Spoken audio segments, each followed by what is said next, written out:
सादर नमस्कार। सोचिए अगर आपका क्लाइंट या कॉम्पिटिटर भरी सभा में आपका अपमान करे तो आप क्या करेंगे? आइए आज हम अंगद और रावण के उस प्रथम संवाद से सीखेंगे कि कैसे भावनाओं पर काबू पाकर अपमान को एक डिप्लोमेटिक अपॉर्चुनिटी में बदला जाता है। कह दस कंठ कवन तह बंदर, मैं रघुबीर दूत दस कंधर, मम जन कहें तो ही रही मिताई, तव हित कारण आयहूँ भाई। यह लंका कांड का वह रोमांचक प्रसंग है जहां अंगद और रावण के बीच प्रथम संवाद हो रहा है। रावण के अहंकार और अंगद के चतुराई का यह अद्भुत उदाहरण है। रावण ने अत्यंत तिरस्कार से पूछा, अरे बंदर तू कौन है? अंगद ने उत्तर दिया, हे दशकंधर, मैं श्री रघुवीर का दूत हूँ। मेरे पिता बाली से तुम्हारी मित्रता थी, इसलिए हे भाई मैं तुम्हारी भलाई के लिए यहाँ आया हूँ। यह संवाद कॉरपोरेट निगोशिएशन और स्टेक होल्डर मैनेजमेंट का एक मास्टर क्लास है। अंगद का यह उत्तर इमोशनल इंटेलिजेंस और पावर डायनामिक्स का अद्भुत संतुलन है। इसमें नेतृत्व और संवाद कौशल के 4 प्रभावी मैनेजमेंट सूत्र हैं।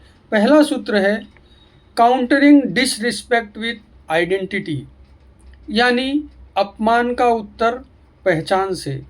रावण ने बंदर कहकर अंगद का तिरस्कार किया।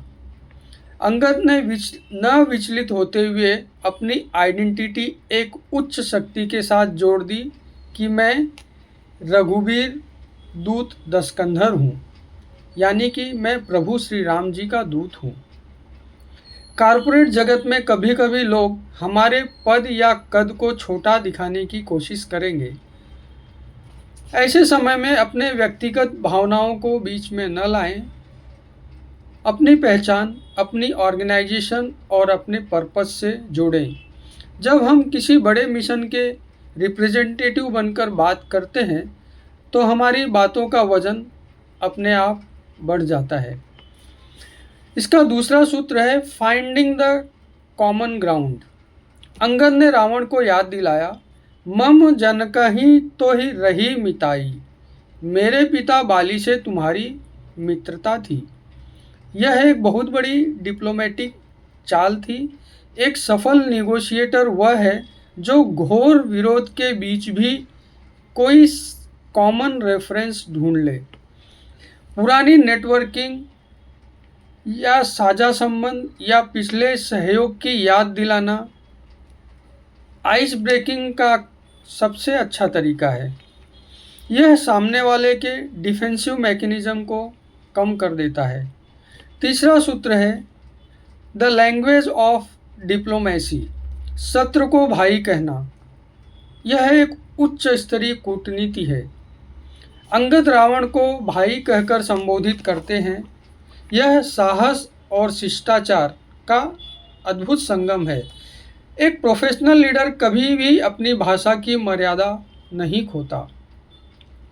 चाहे असहमति कितनी भी गहरी क्यों न हो, प्रोफेशनल कर्टेसी बनाए रखना स्वयं के मजबूती का प्रमाण है।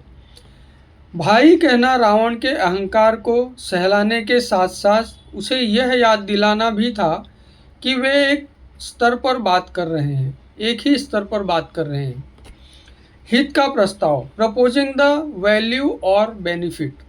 अंगद ने स्पष्ट किया, तव हित कारण आया हूँ, मैं तुम्हारी भलाई के लिए आया हूँ। किसी भी डील या चर्चा से सामने वाले का ध्यान तुरंत इस बात पर खींचें कि उसका क्या फ़ायदा होगा, यानी कि WIIFM, what's in it for me. जब हम अपनी मांग को दूसरे के हित के रूप में पेश करते हैं तो सुनने वाला स्वयं अधिक ध्यान देता है। यह स्वार्थ को सहयोग में बदलने की कला है। अंगद का यह संवाद हमें सिखाता है कि चतुराई और ह्यूमिलिटी का मिश्रण ही वह कुंजी है जो अहंकार के बंद दरवाजों को भी खोल सकता है। जब हम अपनी ईगो को साइड में रखकर पर्पज की बात करते हैं तो हम हारते हुए खेल को भी जीत में बदल सकते हैं। अपनी प्रोफेशनल मर्यादा और निजी रिश्तों का सही इस्तेमाल बड़े से बड़े अहंकार को झुका सकता है। अगर आप भी अपने कैरियर में एक लीडर और चतुर निगोशिएटर बनना चाहते हैं तो अंगद की इस नीति को लाइफ में ज़रूर उतारें। जय श्री राम।